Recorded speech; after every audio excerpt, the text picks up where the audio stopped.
Assalamualaikum warahmatullahi wabarakatuh. Ananda yang sholih dan sholeha. Gimana kabarnya hari ini? Semoga selalu dalam keadaan sehat dan selalu dalam lindungan Allah. Tetap menjaga kesehatan sesuai dengan protokol kesehatan.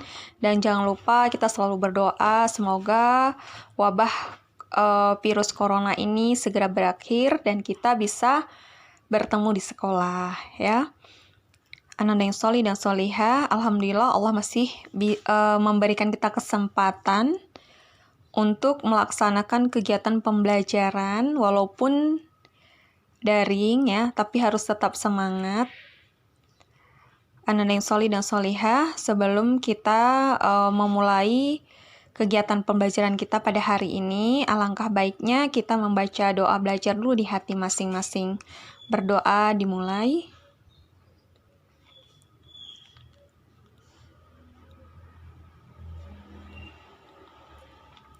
Selesai, semoga dengan pembacaan doa tadi Allah akan memudahkan semua urusan kita yang menyangkut tentang kegiatan pembelajaran kita pada hari ini. Nah, teman-teman, hari ini kita akan membahas tentang arti penting Undang-Undang Dasar Negara Republik Indonesia tahun 1945 bagi bangsa dan negara Indonesia. Nah, teman-teman, perlu kita ketahui bahwa Undang-Undang Dasar Negara Republik Indonesia tahun 1945 memuat pola kehidupan bernegara di Indonesia.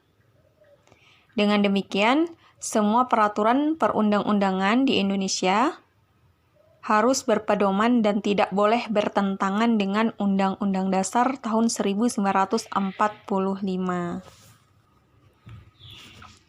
Karena Undang-Undang Dasar 1945 itu merupakan sumber legitimasi atau sumber hukum dan sebagai landasan bentuk-bentuk peraturan di bawahnya. Nah, perlu kita ketahui bahwa Undang-Undang Dasar 1945 memiliki kedudukan paling tinggi dan fundamental atau mendasar dibandingkan dengan peraturan-peraturan yang ada di bawahnya.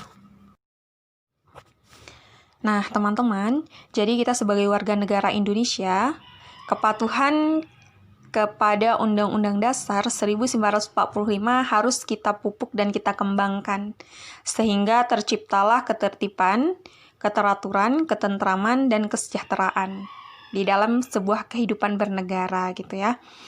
Apabila kehidupan bernegara sudah menyimpang dari Undang-Undang Dasar 1945, itu pasti akan terjadi ketidakharmonisan, bahkan mungkin dapat menyebabkan bubarnya negara Indonesia. Maka untuk itu kita harus berkomitmen melaksanakan Undang-Undang Dasar atau menerapkan Undang-Undang Dasar dalam kehidupan kita sehari-hari ya. Nah, teman-teman, dalam pembukaan Undang-Undang Dasar 1945, ini terdapat pokok-pokok pikiran yang meliputi suasana batin negara Indonesia. Hal ini termuat dalam Berita Negara Republik Indonesia tahun kedua nomor 7 ya. Berikut adalah pokok-pokok pikiran tersebut.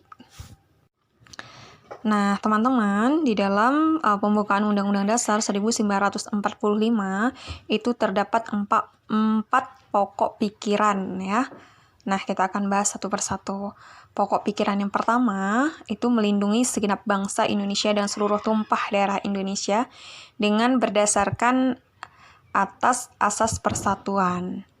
Pembukaan ini maknanya menghendaki persatuan bagi seluruh atau segenap bangsa Indonesia.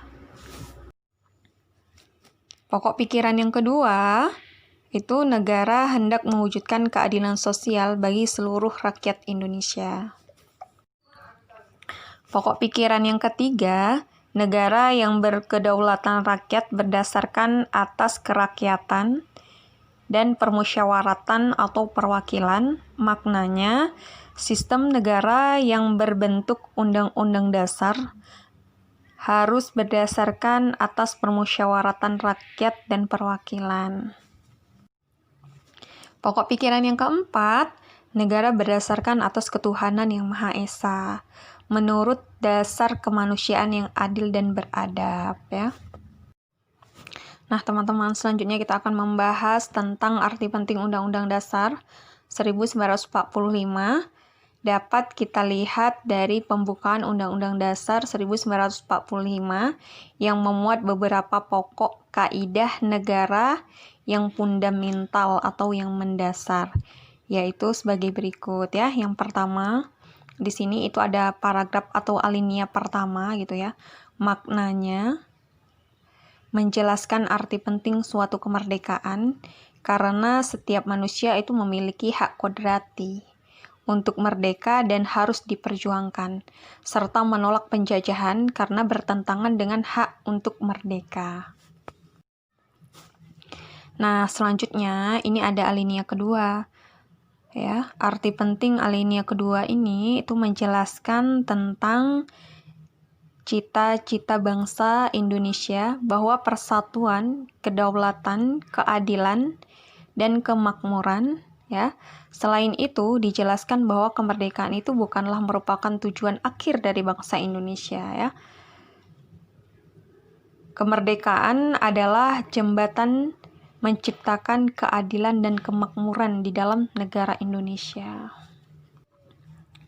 Nah, selanjutnya ini ada alinea ketiga ya.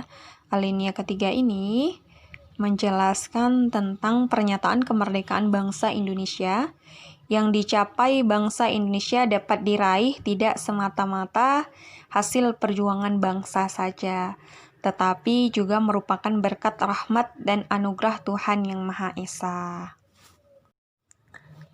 Alinea keempat ini menjelaskan bahwa negara Indonesia harus berdasarkan pada Undang-Undang Dasar dan hukum.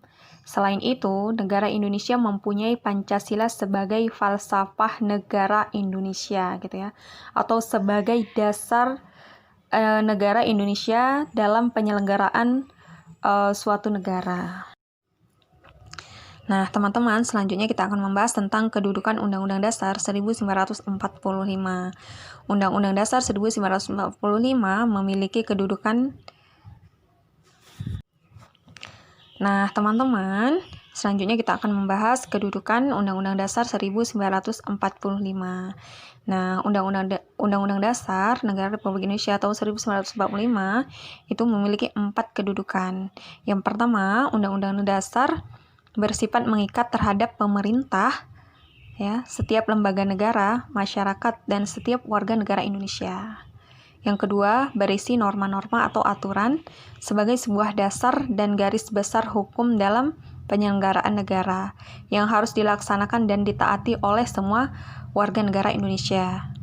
Yang ketiga, Undang-Undang Dasar merupakan sumber hukum tertulis atau tertinggi. Jadi, setiap produk hukum seperti undang-undang, peraturan pemerintah, peraturan presiden, peraturan daerah, dan setiap kebijakan pemerintah berlandaskan pada Undang-Undang Dasar 1945 dan tidak boleh bertentangan kepada Undang-Undang Dasar. Yang keempat, sebagai alat kontrol ya, yaitu mengontrol apakah norma hukum yang lebih rendah itu sudah sesuai dengan Undang-Undang Dasar atau belum. Nah, selanjutnya kita akan membahas tentang hubungan antara pembukaan Undang-Undang Dasar 1945 dengan Proklamasi 17 Agustus 1945 ya.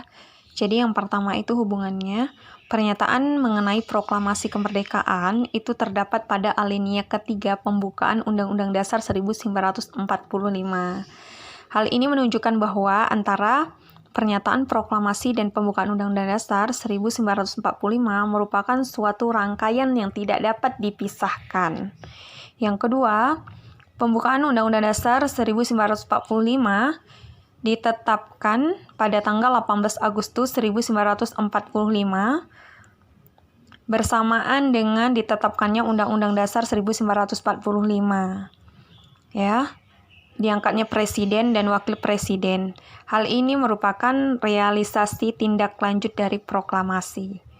Yang ketiga, pembukaan Undang-Undang Dasar 1945 pada hakikatnya merupakan suatu pernyataan yang lebih terperinci dari cita-cita luhur yang menjadi semangat mendorong ditegakkannya kemerdekaan dan cita-cita luhur tersebut yang merdeka, bersatu, berdaulat, adil, dan makmur, ya, yang berdasarkan dengan Pancasila.